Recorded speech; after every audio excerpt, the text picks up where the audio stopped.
Coming up on today's All Things Brain Health, 3 siblings with the same movement disorder, the several years-long journey to find the correct diagnosis, and the life-changing treatment.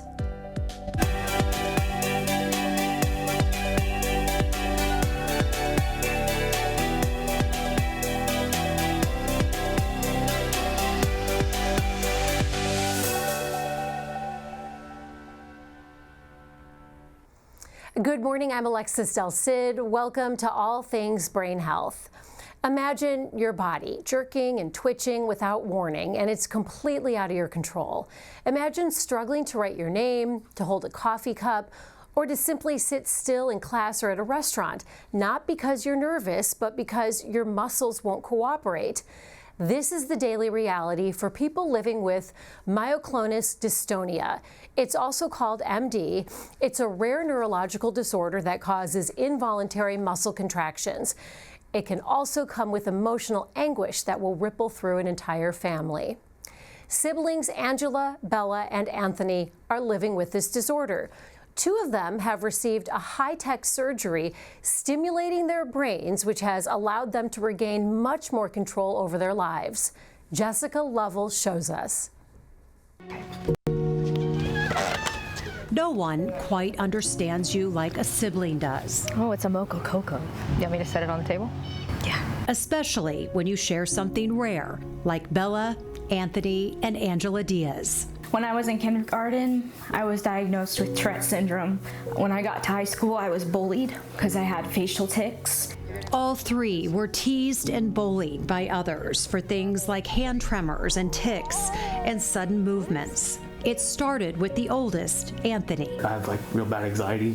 It triggers it a lot worse. And so throughout high school, I had just a handful of friends, and I just couldn't branch out to other people because I'm afraid of what people would think about me. Their mom, Amber, remembers those early years. About 8 or 9, they said they diagnosed him with Tourette syndrome because his grandmother on his father's side was diagnosed with Tourette's. Then it was Angela. When Angela hit about 3, she couldn't get a spoon to her mouth. But with Bella, Amber knew something was different.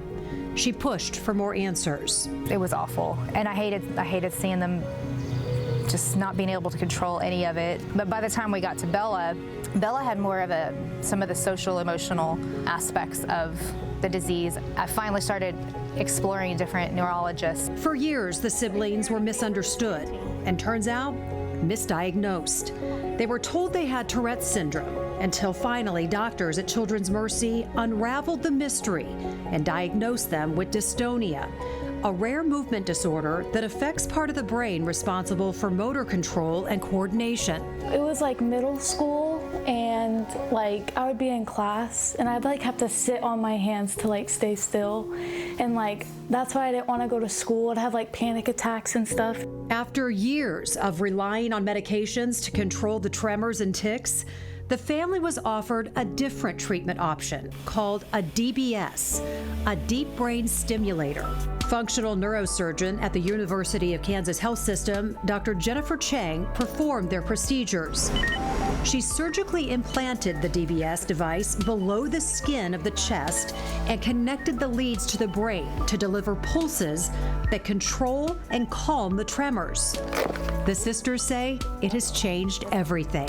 The DBS changed my life, and it made things possible, like carrying a coffee cup without having to twitch and the coffee spilling everywhere. I want more kids. I mean, this has been the happiest time of my life. This window, just being a mom has changed everything. But that has not been the case for Anthony. He has yet to get the DBS and still suffers from severe anxiety due to his symptoms. For right now, it's hard looking for work right now. All I do is pretty much, stay at home because of this condition. It's hard to go out. Angela worries about her brother and hopes a DBS is an option for him. I know there's another life out there that's better for him because he can't keep a job. People will make fun of him, and he deserves a better life. Angela Diaz is in the studio with me this morning. Thank you for taking the time to be here. Thank you for having me. We're going to dive into your story in just a moment. We also have functional neurosurgeon Dr. Jennifer Chang right next to me, and we have neurologist Dr. Andrea Lee. Dr. Lee specializes in movement disorders. Now, Angela, your brother was so brave to share his feelings and his journey publicly, and he bared his soul in that interview. You have some really good news about your brother, which is why he's not here today. Yeah. Yep. Anthony got a job. He's doing like crane manufacturing, so he's doing like small parts, and Nice. he just got that job like literally Monday. It took him a long time to find a job, but he finally got one, so I'm really happy for him. That is great. He's so sweet and deserves happiness, deserves everything. So, Yeah. okay, Anthony. And now you and your sister have both gotten the deep brain stimulation surgery. Why has Anthony not done that yet? Is he considering it, or is it that he hasn't qualified for it yet? He hasn't gotten the surgery yet just because he hasn't had like the right insurance or like the type of, because he, you know, having this condition has put on a lot of like setbacks in life. And so he just hasn't received that right, like the resources for that. And he just doesn't know where to start. Like Right. socially, it's hard for him to go out there and make doctor's appointments to get a referral. And so like I'm really one of those people that are like, hey, let's just make the appointment, let's get started. And so he finally got the job where now he has that insurance. Oh, thank And goodness. so I'm telling him, let's get you into like a primary care and get you ready Yes. for that. So yeah. Okay, well, I'd love to follow Yes, for sure. Anthony's journey. So please keep us posted on that. I will. Now, Dr. Chang, we're going to dive into this treatment in a minute. But first, for our non-medical audience members, which are most of our audience members, can you explain what is a functional neurosurgeon versus a neurosurgeon? You're a functional neurosurgeon. Yeah, so it's just one of the specialties within neurosurgery, and we deal with a lot of patients who have movement disorders such as dystonia, and the treatments that we do are designed to help them function better. I mean, I guess that is how I would describe it. Functional neurosurgeon. Yeah. How is dystonia diagnosed, and why is it so often misdiagnosed in the early stages? Would that be a Dr. Lee question? Yeah, Okay. sure. I mean, so dystonia means abnormal posturing of a certain limb or body part that can be sustained posturing or even twisting movements. And in the case of Angela and her siblings, they also have myoclonus dystonia, myoclonus being these quick lightning jerk movements. And so dystonia in general is tricky to diagnose because it can mimic other neurological conditions such as tic and Tourette's disorder, which is what happened with Angela. Whereas the difference between tic and Tourette's and dystonia is that with tic and Tourette's, you usually have this urge to want to make the movement, so it's semi-voluntary, and you have a sense of relief after the movement is done. And there is often a lot of underlying ADHD, anxiety, OCD with tic and Tourette's, although there is also with your disorder. And so it can be hard to differentiate, especially in the early stages, because dystonia is much more rare than tic disorder, especially in the pediatric population. And Angela, you were diagnosed at what age, officially finally getting the correct diagnosis? Well, I was a junior in high school, so I would say probably 16, 17. So it took that long. Yeah, it for took you a to get while. The right diagnosis. It took a while. Without Bella getting the genetic testing, I would have probably never known. Wow. Yeah. So Holy smokes. Is it always hereditary? Dystonia is not always hereditary. Sometimes it can be secondary dystonia, meaning it's from brain injuries such as a stroke or multiple sclerosis, or it can be from trauma or infection. But with other types of dystonia, more generalized dystonia, that is often hereditary. Angela, you have a fourth sibling, not in the story that we showed at the top of the program, who doesn't have it. yeah. What's it like, I wonder, for that sibling to see all her, it's a girl, you have a sister, right? Yes, Gabby. So for her to see her brother and her two sisters going through this, was there a fear of her wondering, is it going to happen to me? Gabby is probably the most strongest person that I know. She is honestly like every day she's like, seeing you guys go through this is made me stronger, and she's kind of like, I want to say, a mini mom, because she's just very like, she takes care of us, and she really is like, you know, when we got made fun of and stuff like that, she'd be there and she'd be like, hey, don't say that to them. Like, I love you know, that. she's very like strong spoken. But seeing us go through that, yeah, there was a worry, but she's also kind of like, you know, if little things happen, like let's say she has like a little twitch, she'll be like, oh my gosh, she's like, am I getting dystonia? And so we're just like, Gabby, like, you're okay. And so she'll just be like freaking out about that. But it is kind of like weird that she doesn't have it. But she also just like, you know, she just lives her life just like everybody else. Right. And, you know, having to see us go through surgery, she also is just, you know, it's been kind of like eye-opening to her, kind of like, wow, I'm really fortunate to just, you know, not have to do this yet, or like have to do this right now. Because a lot of the dystonia symptoms can be like offset until a certain age. So she might, you know, we don't know until, you know, if she does have symptoms, or until she actually, you know, has them. So it's like, You guys are a good team. yeah. This is a good team. Can you help us understand, doctors, what is happening in the brain at the moment to cause that jerking and twitching? Well, in your case with the myoclonus dystonia syndrome, it's due to a genetic mutation in the SGCE gene that codes for this protein called epsilon sarcoglycan. And it's not well known what this protein does in physiological roles, but when it becomes dysfunctional, as with this mutation, it affects the parts of the brain that control movement, so in the basal ganglia and the cerebellum. And so it causes the twitching and the dystonic posturing movements. Do you feel, could it trigger you to have a twitch talking about it? Is it one of those conditions? It's kind of like, it's kind of hard to explain. So like sometimes, like when I'm talking right now, I'm really stiff. It's just because, you know, I get nervous doing certain things. Like even talking about it, yes, can trigger some of that. But even just like, you know, everyday things can trigger that. So like making a cup of coffee, let's say like on the transfer, like pouring or something like that, like doing movements, like that's when I notice mine a lot, is because it's like, you know, you're doing these things and then I have that jerk. Or like the other day I had like a scratch on my nose. The other day I was itching my nose and then it went and scratched. Right in the middle of it. I had, my hands were, you know, itching my nose. Just like Yes. simple movements like that. I guess that's like the best way to explain it too. Like, you know. Your makeup looks flawless, especially your eye makeup. And what I'm getting to is that stressful, putting on your mascara and your eyeliner? Yes, very. Before I even had my implant, and even now, like sometimes like doing it, sometimes I can poke my eye, but it takes a lot of practice. I don't use my left hand for anything because my left side of my body has it more, but I do still have some in my right side. But like, I've really trained myself. I have like a system to where it like works for me. Yes. Might not work for other people, but it works for me. So like, you know, I just kind of adapt to those movements. Sure. Just like my brother has, you know, you just kind of adapt to what like works for your body. you. So yeah, so it's, you know. You also have experienced things called dystonic storms. Yes. What happens during a dystonic storm? Some of them have left you hospitalized. Yes, they're very painful. I remember having my first one when I was like 18, going into college. Sometimes they can be stress-induced.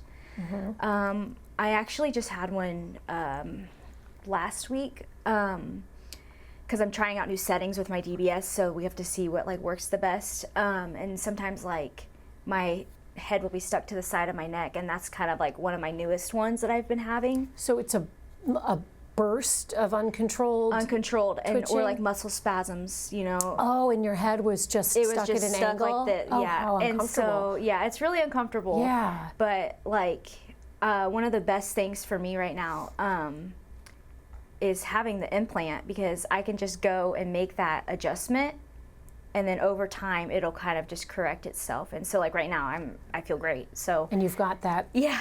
Actually, Angela brought some props, and I want to show our viewers this, and then we'll get back to asking the doctor's questions. Can you show us what's in the container that you brought, and we'll have you hold it up to that camera. To that one? Yes. Okay. So this is my how I recharge and how I make adjustments. So basically this right here is where this is how I recharge my battery, because I have a rechargeable battery. And is that where the incision was in your chest? Yes. Okay, so Dr. Chang, you go in through the chest and put in the battery? Yes, so And the battery keep is showing implanted under the skin. Okay. Her chest. So this is how I recharge this battery. So it's rechargeable. The one that I had before wasn't like this. So technology is definitely developing. So you put that around your shoulders? Yes, with this. So this is kind of like a countermeasure, Hold right? it on up to Counterweight. Counterweight, yeah. Okay. So this is what I use to recharge, and it kind of it has like a beeping noise. And what it does is I put this in the case like this. So that goes on one side. Yeah, and then it just kind of goes like this, and it connects to my battery. It's right here. And then my phone, this right here, I have to turn it on, sorry. That's okay.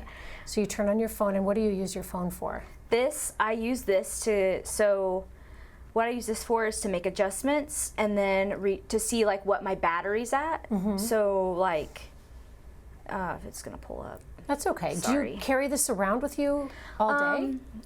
No, not this big case, but when I do go back to work, I will carry this around with me, because I also carry like a little piece like this with me, just because, if I need to make adjustments at work, or like if there's something going on, like, out of the house, I can do that. I'll have that advantage with me. How do you fly with that? I actually had my first ever flight experience, because they had during security, you have to tell them that you have an implant. So it's like, hey, I have an implant, and they have to search you separately. So you basically have to be searched I'm separate. special. I'm going through the other line. Right. So right. that's that. So now that this is on, I can show you a little bit. So it pulls up to the home screen that says Medtronic, and it slides up. And then this is my recharger application right here. And hold it up there. Okay. So you press the recharge app. And then I just connect it. So what it does is it connects to my battery right here with this. I think this is not on. There we go. Boy, that's interesting. Yeah, and so it connects. There we go. That means that it's sunk, but now it's still kind of buffering on this side. But we wait for this, and then you should see my percentage right now, because I just charge Sundays, so I charge once a week. Once a week. Okay. Yes. Oh. That's really interesting. So there is my battery. I'm 90%. Okay. And so I could be 98%, I could be 97%. It just does intervals of 10. So I don't know what I'm at. This is just 90. It just shows me 90. So I could be sitting here for 20 minutes. I could be at 95, 92. That's fascinating. Yeah. So that's that. Dr. Chang, when it comes to the surgery, I want to ask you about this surgery, the deep brain stimulation. Is it a deep brain stimulation surgery? That's what it's called? Okay. Does people ever call it a procedure, or this is a full-on surgery? Yeah, surgery, procedure, same thing. It's the implantation of the deep brain stimulator device that we're doing in surgery. Where in her brain did you put the other part? Okay, so there are 2 electrodes that go into her brain. Okay. One for the right side, one for the left side. For dystonia, we stimulate in a deep target called the globus pallidus internus.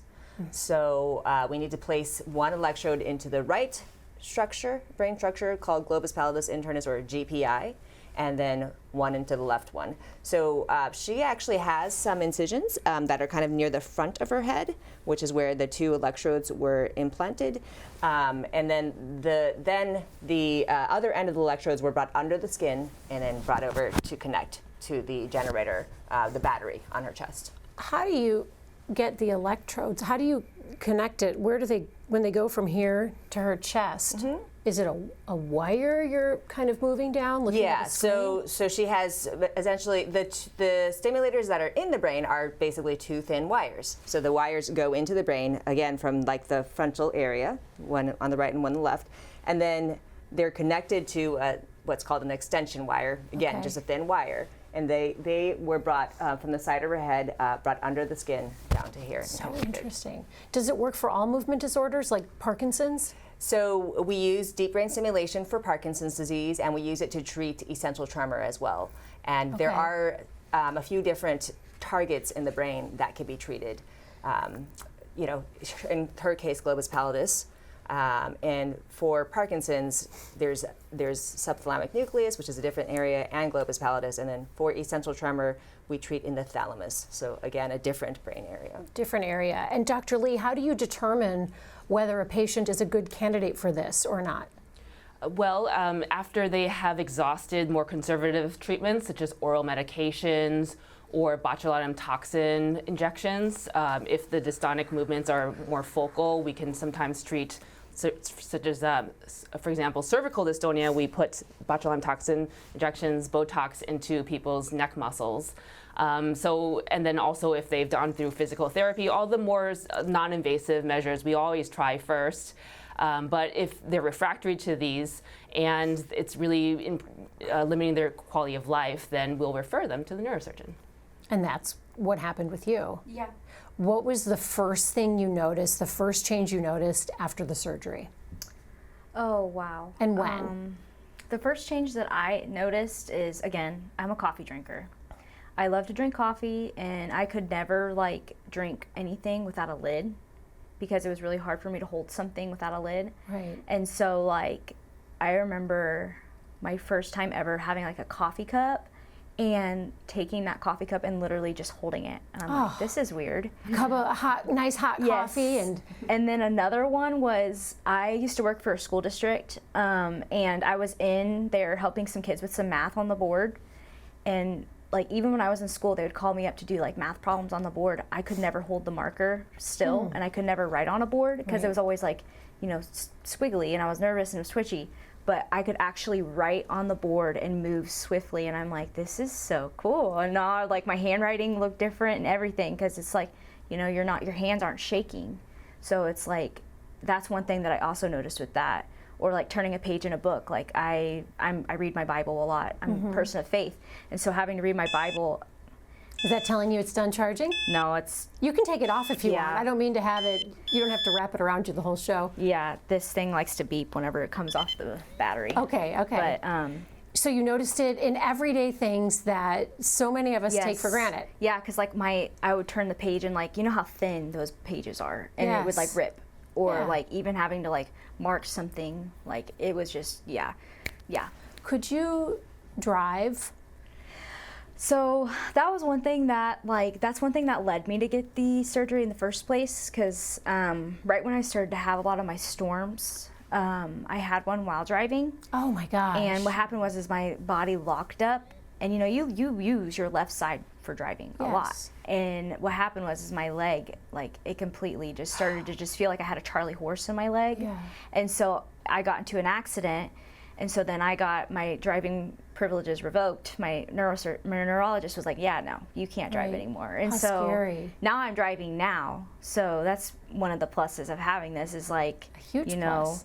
I don't have to worry about having, twitches or anything while driving, or dystonic storms. And how long does a dystonic storm last? Dystonic storms, I don't know. I know from my case, I know that my storms can last from a few minutes to a few hours. Wow. I'm glad you're okay. Yeah, one of the ones that I had that was a little bit more extreme, I actually had it last February. It was very painful because it was one where my head was stuck. It lasted hours. Oh. And it took a while for the medicine to kick in and stuff like that. Yeah. And that's when I, just had to make an adjustment and just help that. We already have some really good questions and comments coming in. If you have some questions or comments coming in that you want us to read out loud on the program, just connect with us in real time on our Facebook page or on our YouTube page. You can find all the links right there on your screen. And we've been talking about those daily emotional challenges that sound so excruciating. We have a question from Jean Reardon. Jean wants to know, will she need to have the battery replaced at some time in the future or the device replaced? Dr. Chang? So that's a really good question. So as you can see, there's that battery that is implanted in her chest. So she has the rechargeable version of the battery, and that will last for 15 years. So eventually, 15 years later, yeah, we'll replace that. There are people who have a non-rechargeable version, and then it depends on how much power they're using, because everyone, their programs are different. But they last from, 3 to 5 years. Science moves so quickly, and advancements in the medical field. 15 years ago, when you first started med school, let's just say, would you have dreamed that something like this was possible? So deep brain stimulation has actually been around for decades. Has it evolved? It has since evolved. then? There's been significant technological advancements in it, but so when I was in medical school at the beginning, I didn't know about deep brain stimulation, not very much, but we were already using, in the field, people were already using deep brain stimulation for things like tremor and Parkinson's and dystonia as well. What I'm getting at is in 15 years, you could maybe not even need that big kit. Right. Yeah. So it would be exciting to see. It will be exciting, and people are continually making advancements. So we have another question from Carly. Carly, and you just answered it. How new is this procedure? Because it's something that a lot of non-medical people. It sounds so advanced, but it's decades old. It's now decades old. Yeah, it has been used. I believe it was first FDA approved in 1999 for treating essential tremor. Okay. And you were both probably babies in 1999. The doctors are getting younger and younger, right? That's what my mom says when she watches this show. Lin Yang Liang wants to know, are there any limitations or restrictions when we apply DBS to patients with dystonia? Any limitations or restrictions? Well, just limitations with when you have a deep brain stimulator device implanted, you have to if you have an MRI, if you have a need to get an MRI, these systems are MRI compatible, but you have to let the MRI technologist know. We have to put the MRI, the system into the correct, the deep brain simulator system has to go into the correct mode, and then it has to be checked after the MRI. There's certain limitations like diathermy. You can't have that, which is a medical procedure. What's diathermy? In lay terms, what is it? It's for, though. Okay. I mean, it's something that you can't do. She can't have that. You can't have that. Whatever it is. Yes. She can't have that. Yeah. Hopefully, you'll never need to know what that is, right? And then, like just as she mentioned, airport screenings. You just say, "I have a medical device." Many people have medical devices. Yeah. Right. And that's even with like games, or like if I go to big Chiefs fans, right. And so if I ever go to a Chiefs game, I have to tell them, "Hey, I have a device," so they don't think it's something else. Yeah, if you get wanded, it's going to go off. And and what's nice is something that I learned about the new airport that they made at KCI, whatever. MCI. KCI, Yeah. They actually have a separate little machine that you go in if you have an implant. So Beautiful. Technology is developing, and it's really cool because it's all I had to do was just stand in that, or having to go through Denver Airport. That's where I had to do the wand. Right. But the MCI airport had this really cool circle, and you just stood in it. I've seen that. Yeah. So yes. We have it down here. Yeah. This conversation is fascinating. I'm so grateful that you have agreed to be so public about this and share your journey, and your siblings as well. For today's takeaways, I want to start with you, Angela. What do you want our viewers to know? That one thing that I really want people to know is never judge a book by its cover, because you never know what someone's going through mentally or physically. I look like an everyday person, and I've had people literally question if I've ever had dystonia or something like that. Don't question somebody for something that they have, out there I might look like a normal person, but if I'm twitching, just take that for a grain of salt. Don't ever just immediately assume that someone else is on drugs or alcoholic, because that's what my brother goes through is people look at him and oh, is he cracked out or something like that, and no, he actually has a condition. And it's just have grace for people, because that's what you need. That is so good. And Dr. Lee, you're nodding your head yes. What do you want our viewers to know?